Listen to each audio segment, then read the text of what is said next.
So I'm Deborah Hamilton. I'm an attorney who's a mediator of conflicts between people over animals. I don't litigate any longer.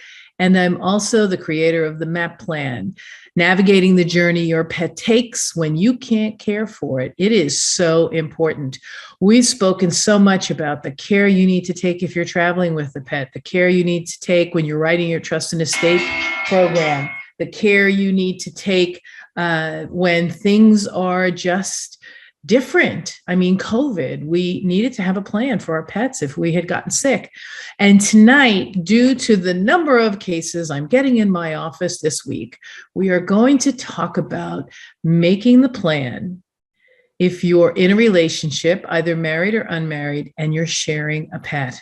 Let me tell you, it is the single most important thing you can do is to make a plan for your pet if, in fact, you're sharing it with someone else.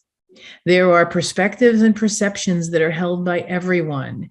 And when you're happy with each other, those perspectives and perceptions are really great.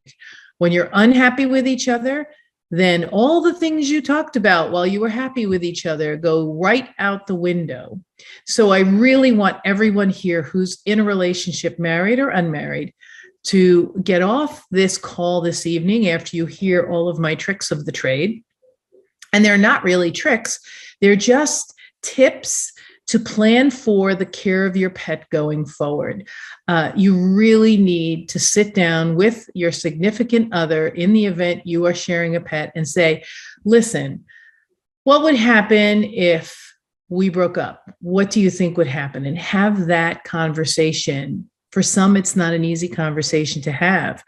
I've had cases where people bring pets into a relationship. They've had it for a long time and they get together and then the other person falls in love with the cat or the dog or the bird or the horse and really might be the main caretaker of the animal if the other party works. They've always had the dog, but then this person is taking care of the dog because they work from home. And they perceive that they are a better caretaker than you are, or perceive that they're an equal partner with you in the loving and care of this animal. Well, you need to make sure that if you intend to leave and take the dog because it's yours, that you make sure you tell that person that that's what's going to happen. And may I add, let's not do that in a really unkind way. Like when you get off this call tonight, you say, hey, by the way, Sue, I know that you love Fluffy and we've been together for 4 years, but if something happens, Fluffy goes with me. God Almighty, please don't do that. Sit down and have a really, really heartfelt conversation and say, listen, we're together. We both love Fluffy. And if something were to happen to our relationship, how might we best address going forward? Would you want to see me again? Would I want to see you again? Would we be able to use a dog walker or a vet's office or a doggy daycare to transfer the dog back and forth? Would we like to transfer the dog back and forth weekly, monthly, every 6 months, every 3 months, when we have vacation? So that would be once or twice a year. These are things that if you address them now while you still like each other, they are much easier to work out. And then you have a roadmap, navigate that journey. You have a roadmap on how you are going to separate and how you're going to handle the pet because you've had this conversation in better times, not worse times. In my office, I have to tell you, it's really difficult when breeders are involved as well with these breakup of relationships because sometimes they sell a dog to one party, that party is involved in a relationship, and then the other party in the relationship takes the dog and they're not part of the contract with the breeder. And so what's the breeder to do? Well, you really need to sit down with people and make sure they know. And if you can, have them sign a document that says, yes, I know that this dog is being sold to Joe and not to me. And so if there's a breakup, I know the dog stays with Joe. There's no way we can all, as breeders or owners, plan for the end of a relationship. I know I sold a dog to a couple that was unmarried, and my co-owner said, "How could you do that? What happens if they break up?" I said, "Well, in the contract, it said if you break up, the dog has to go to one or the other, and the dog has to be shared." And we set forth and had a conversation on how that was going to work, because I know, because this is what I do for a living, helping people figure out how to share the pet is really, really hard to do when you are in the throes of a difficult, nasty breakup. My adage to everyone is, unfortunately, your pet doesn't hate your ex. You wish they would, but they don't. Because if you weren't in the room and you let your dog go in a room full of people with your ex, your dog, your cat, possibly your bird would run to your ex. So remember that when you're trying to figure out what it is that you're doing. I help people in conflict over animals, and I also have this wonderful community where we speak about how to care for our dogs, cats, birds, horses, long-term, short-term. So before I check in with everyone, I just want to say I'm going to end this promptly at 7 because some of us want to go watch the Westminster Dog Show, which starts at 7. And I'm pretty sure sporting is the first breed. So we'll all be there cheering for the Irish Setter Porter, who won the breed this morning. And hopefully we'll get a piece of the group. We can only hope. If you watched yesterday, the German Shepherd won herding, the French Bulldog won non-sporting, the Maltese won toy, the Bloodhound won hound, and there was one more in there that I can't remember, maybe Connie can, I can't remember which was the other one. But in any event, we're heading toward the end to the last row in Best in Show tonight. So also, before I'm going to check in, I'm going to talk about what we're going to talk about tonight. So all of you can be thinking about it while you're giving me an update on all of your plans and what's going on and how your babies are. So this week I've had 3 days in the office because I traveled last week.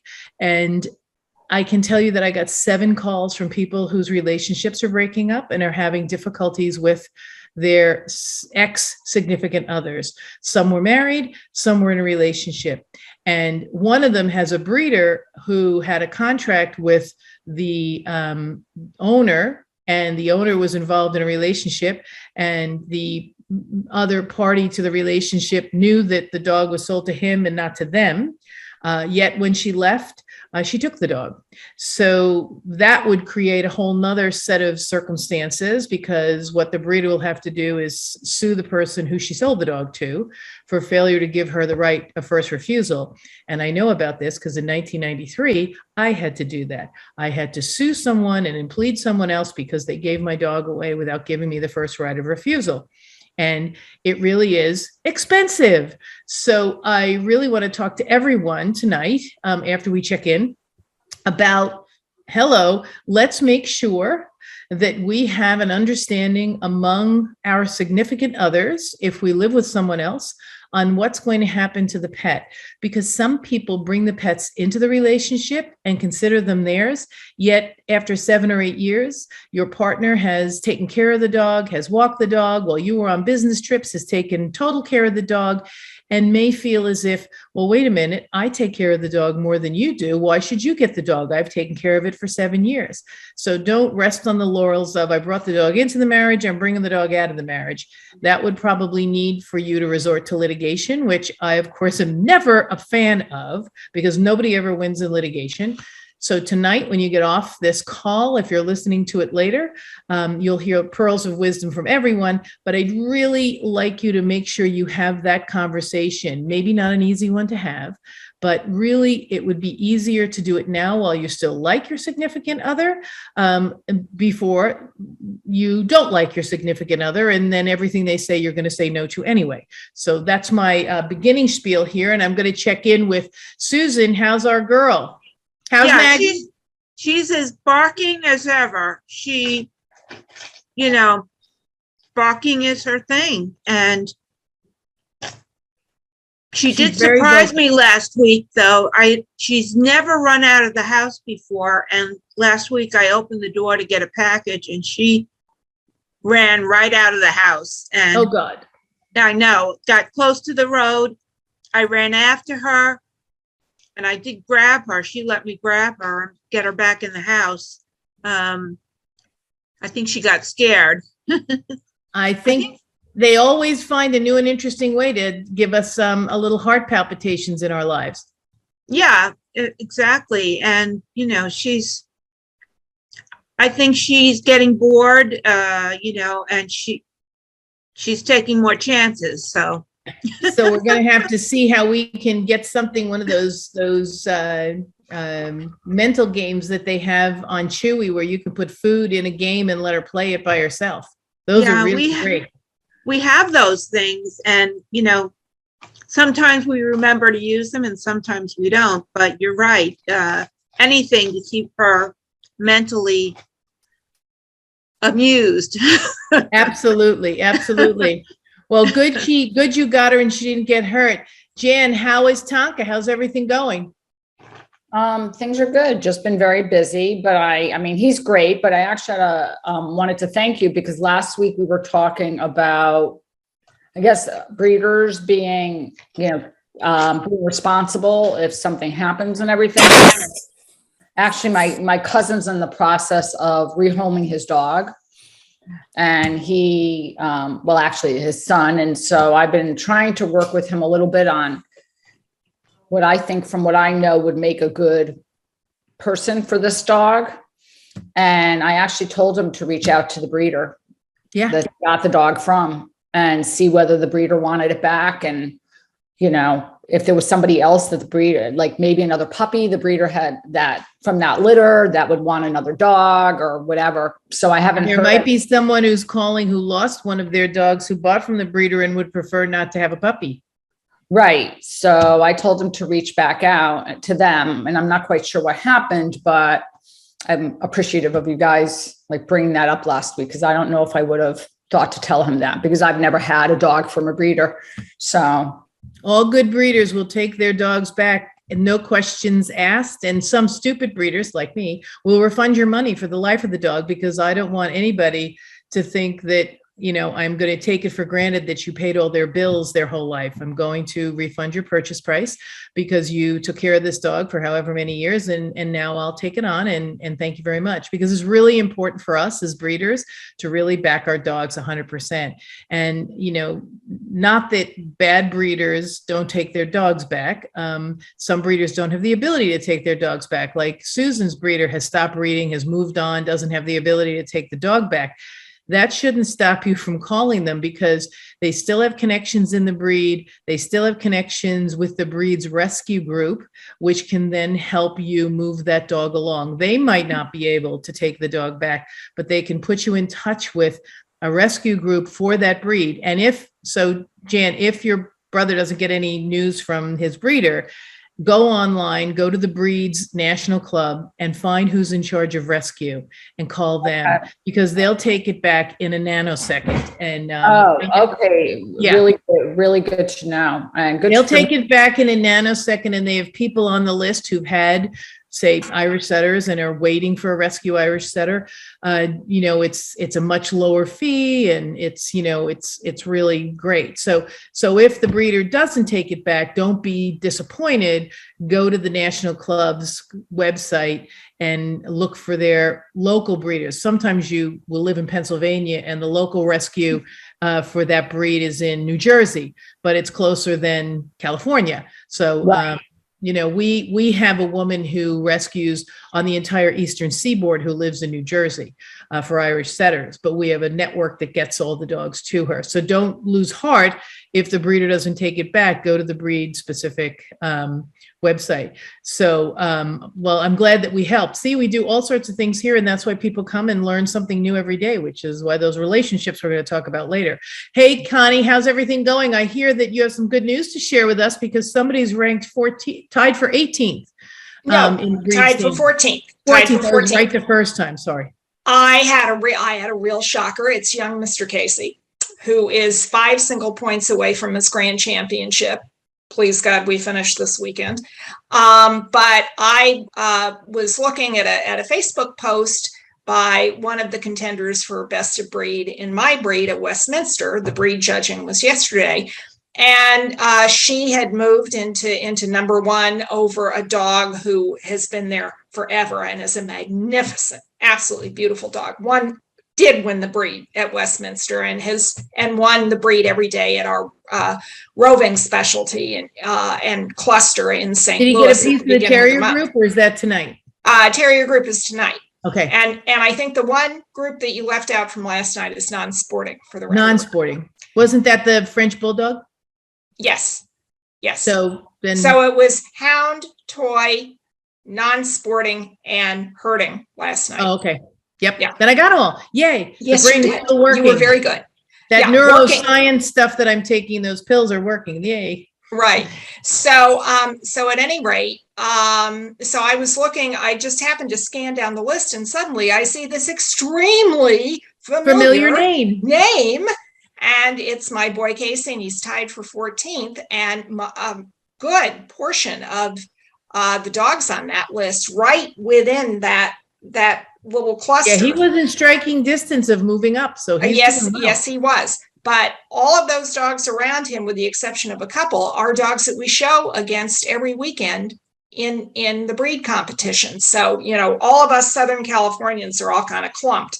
Yep. So that was very good. But his cousin and Patsy's niece did take best of opposite sex at Westminster yesterday. So we have a lot of good family news.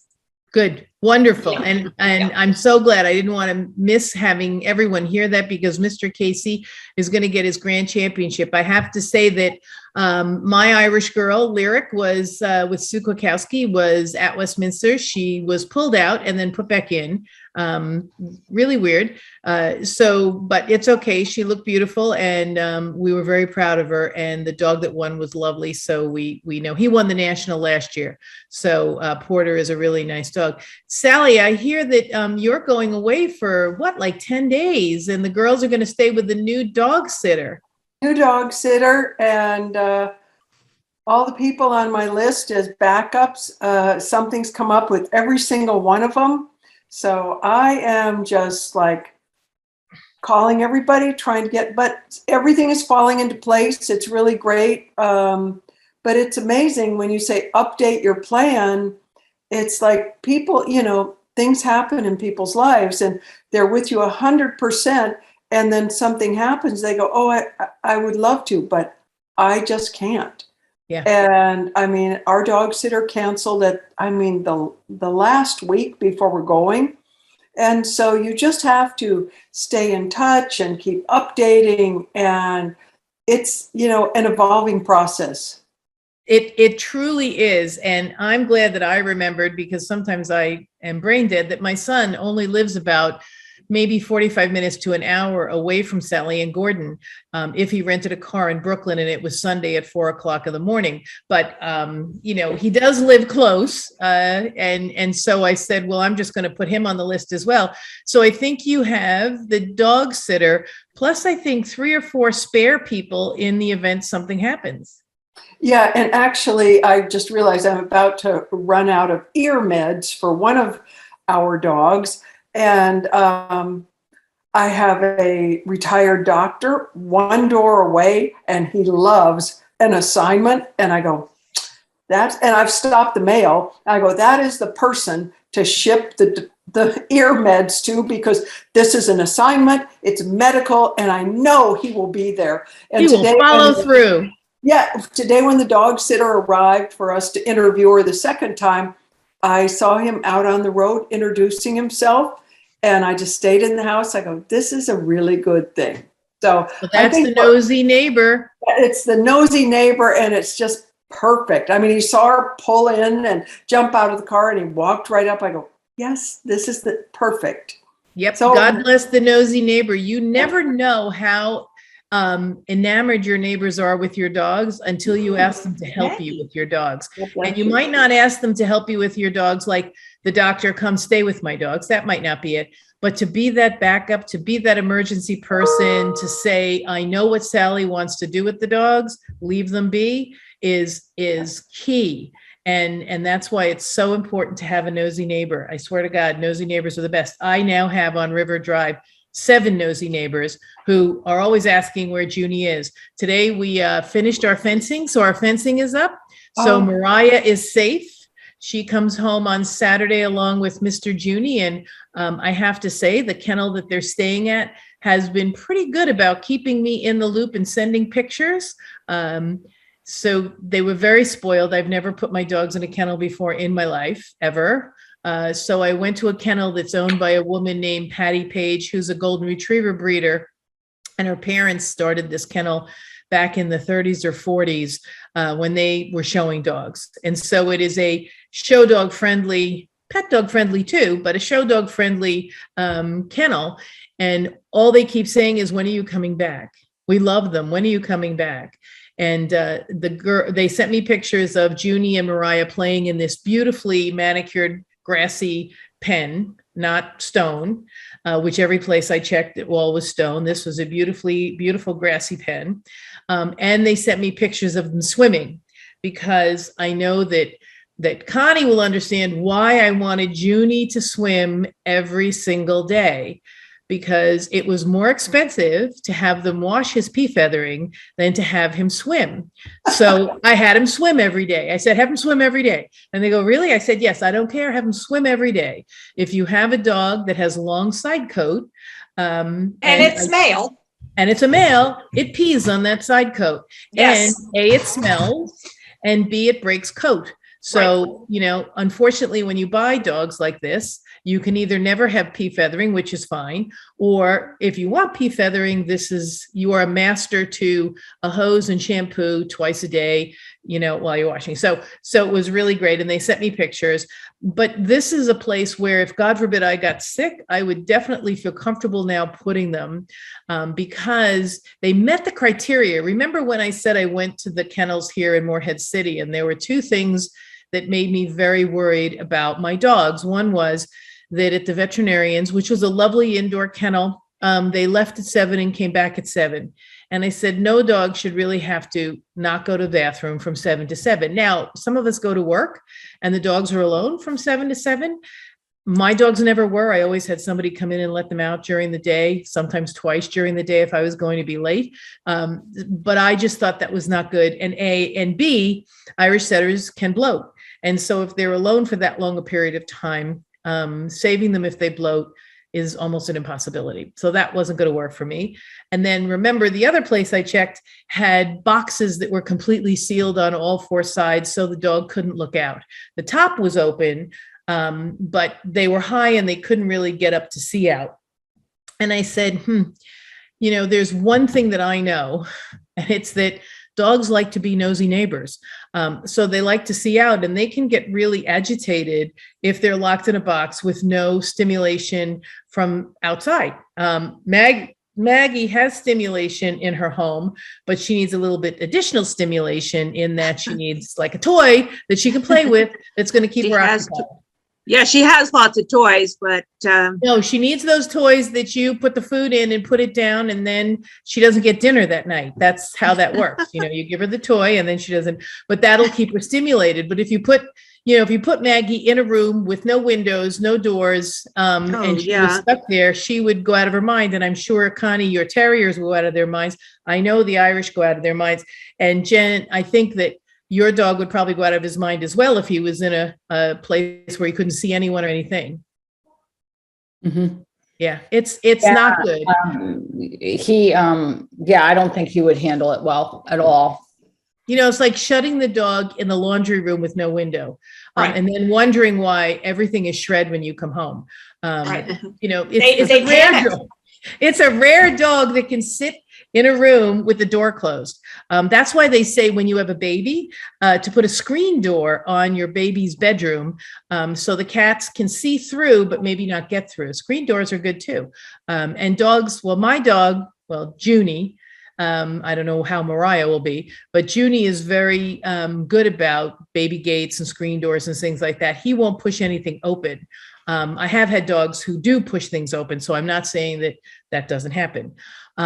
So I'd love to get everyone's feedback on what I started this talk with. So I'll just say a few more words about relationships. If you're in a relationship, make sure that your MAAP plan, when you're making that plan, includes what happens to the dogs if the relationship breaks up. Remember, the dog doesn't hate your ex. You'd like it to, you wish it would, but it doesn't. And there's two reasons why I always like to keep the ex in the loop. The first reason is this person has spent a significant amount of time with you and this pet, and to take that away from them is an emotional upheaval that really is hurtful. And I get it, you don't ever want to see them again, but there are cottage industries that will allow you to set up something where you can share the dog. And of course, I always say, make sure if you're going to share the dog, you have something in writing so that if the person decides to keep the dog, you can go to court. I don't want you to, but just in case. But if you do it before you're angry with each other, it definitely will work out. The other piece is that if something happened to you, the dog would go choose to be with Connie, since the only other person it knows in its life is Connie, because these people have stayed together. So we really want to make sure that the pet is kept in a situation that it knows with a person that it loves. You might not love that person anymore, but if something happened to you, would you rather the dog go to a shelter because nobody wants to take it? Or would you like to have the ability to give it back to Connie, even though you might not have seen Connie for 10 years and the dog is 15 years old and has maybe 2 more years to live because it's one of those little ones? You would like that dog to really go back to the person it knows, as opposed to going into a shelter or being euthanized.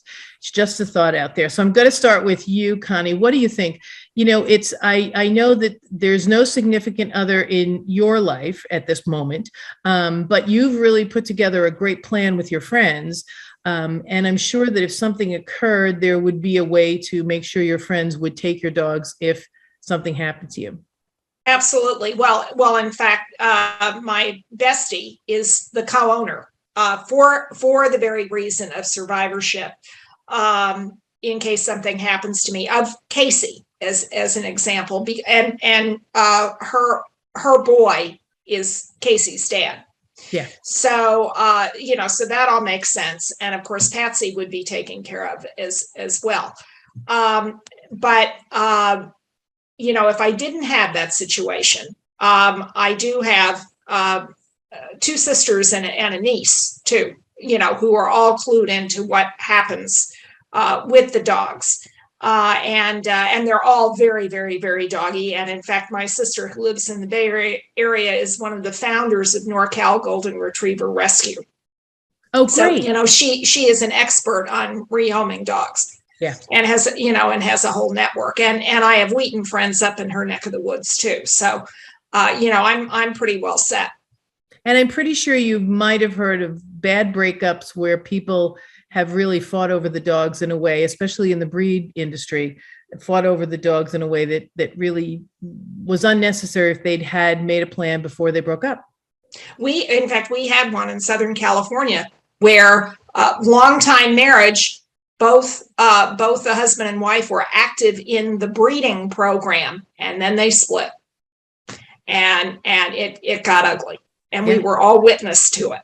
Yeah. So it really, especially if you are a professional or you have a big breeding program, you really need to make these plans at the beginning. Jan, how about you? Have you heard of anyone, or have you been involved with anyone who had a difficult breakup and the dog or cat or bird or horse were, at issue for them?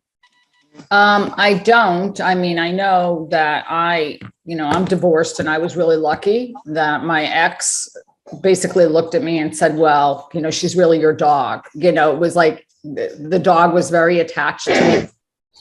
And so I'll say he was kind. I shouldn't say anything else. Yeah. And you know what? That is kind. And, God forbid something happened. There are people who are going to step in. But if there weren't, the dog probably wouldn't have been upset about going back to him if, God forbid, something happened to you and there was nobody else. You know what I'm saying? That the dog wouldn't go to a shelter. Right. And then at the end, when she was really old, I actually, as hard as it was, reached out to him and said, you know, I just want you to know. And he had moved away and he was coming into town and he was like, well, I'd love to see her. And I was like, oh, but that is such a kind thing to do because, a colleague of mine got divorced, and 10 years after she got divorced, her ex said, the one thing I wish I had retained some visitation with was the golden retriever they had. He said, I just would have liked to have seen her once a year. He said, because I didn't realize how much I missed her until I didn't have her. And so you gave your ex the ability to have closure and say goodbye. And you gave your dog the ability to know that, her dad, although he wasn't part of your life anymore, she still liked him. Unfortunately, they do. That's a strange thing. They do. And she got to say goodbye to him as well, which is really, if that happened, was really kind as well. So you're very kind. Susan, how about you? I don't know of anyone who's had that kind of experience. You can treat the dog as almost like a child. If you don't have any children, it becomes sort of a triangle situation with the dog. But it's so important to be able to resolve it without a lot of anger and conflict and, 100%. And litigation is a complete. It doesn't. It's funny because what I tell my divorce attorney, my family law divorce attorneys is please ask up front if the people have a dog. And they go, why? I said, because you'll have this entire divorce agreement ready to go. And then you'll say, oh, by the way, who gets the dog? And I can tell you, my office sometimes is full of attorneys calling me for help because they had no idea that the dog would be the straw that broke the camel's back and blew up their entire divorce agreement. And I always say to them, ask first. In fact, I was just asked by the Family Divorce and Mediation Council to come and speak with Judge Matt Cooper about how to have these discussions about pets when breakups occur. I was quite honored that they asked me to sit with the judge who is held out to be the best guy for finding a resolution that's non-litigious for relationship breakups. So I'm looking forward to that. I'll keep you guys posted. Sally, how about you? Did you know anyone, or I know that both you and Gordon would take the dogs together. There would be no breakup because neither of you would leave the dogs. No, it's interesting though, a little bit off the topic. We did have the dog sitter come. We were interviewing her, and the dogs, all the energy changed in the room. It's like there's a new person. Why is she feeding us tonight? Why is she going on the walks with us? So it's they're very tuned in to something's different.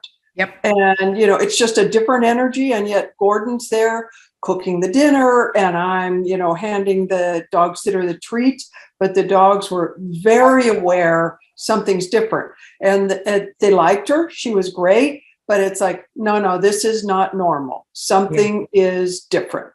So, the dogs know when one of you's gone or one of you's traveling or gone, out of the relationship, the dogs know. It's so true. So it's 7:04. I want to be cognizant of time because we all have to go watch Fox, or some of us have to go watch Fox.